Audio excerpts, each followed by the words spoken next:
د سیمې هیواد او د نړۍ تازه خبرونه هر غړي د کندوز رادیو څخه مه هېروئ.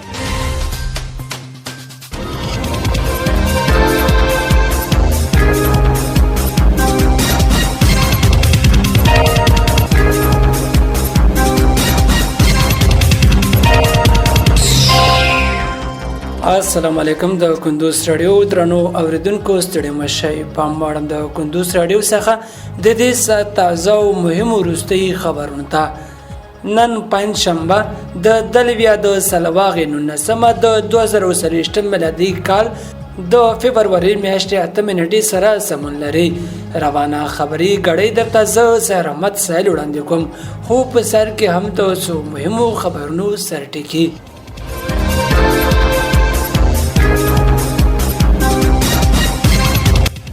په کابل ښار کې لاستانه د غلا په تور ونیول شول.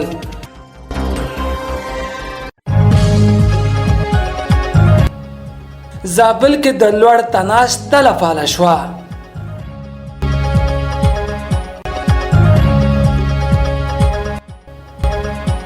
او پاکستان کې عمومي ټاکنې پیل شوې دي. اوس هم بشپړ خبرونه.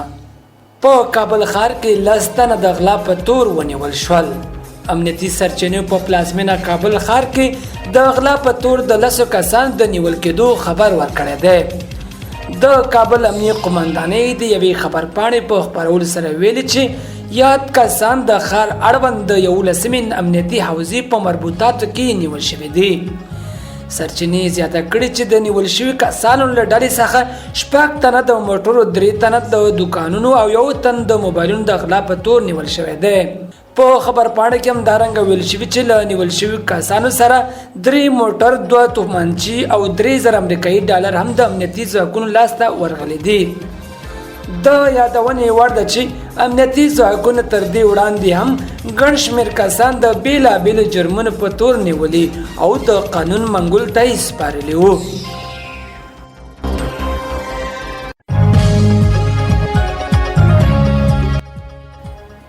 زابل کې د لوړ تناش تلفاله شوه.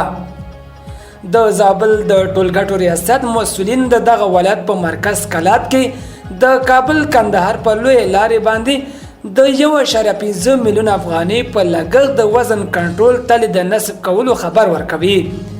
د یاد ولایت د ټولګټو رئیس مولوي احمد احمدي رسنۍ ته وویل چې د کابل کندهار پر لوی لارې د تلونکو باروړونکو موټرو د وزن کنټرول په هدف مرکز کلات کې د وزن کولو تلفاله شوې ده. ورته وخت کې د یو شمېر موټر چلوونکو د لوی لارو د ساتنې لپاره د وزن کنټرولولو په برخه کې د داسې تلو فعالیت ښه وباله او زیاته یې کړه چې دولت دې نور هم د لوی لارو ساتلو ته پاملرنه وکړي.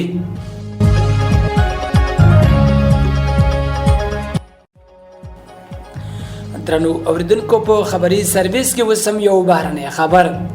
پاکستان کې عمومي ټاکنې پیل شوې دي. پاکستان کې دغه هیواد عمومي ټاکنې نن پنځشنبه سهار پیل شوې او ټاکل شوی په ځایي وخت تر مازدیګر 5 بجو پورې دوام وکړي. ویل کېږي ځینې سیمو کې به د رایې اچونې پروسه د 1-2 ساعتو پورې وغځېږي. میلیونونه پاکستانیان به په دغه ټاکنو کې د هیواد فدرالي او ایالتي استازي وټاکي او دغه راز هم د همدغه ټاکنو په پایله کې به د هیواد لومړنی وزیر هم وټاکل شي. د پاکستان په بیلابیلو ایالتونو او سیمو کې ټاکنې پیل شوې دي او ټاکل شوی 130 میلیونه د رایې ورکونې په شرایطو برابر پاکستانیان د عمومي اسمبلې د 2شپږ استازو د ټاکنو لپاره رایې ورکړي. درنو اوریدونکو، په خبري سرویس کې راټول شوي مطالب هم دومره ول. تر بل خبري سرویس لوی علامو ملشه.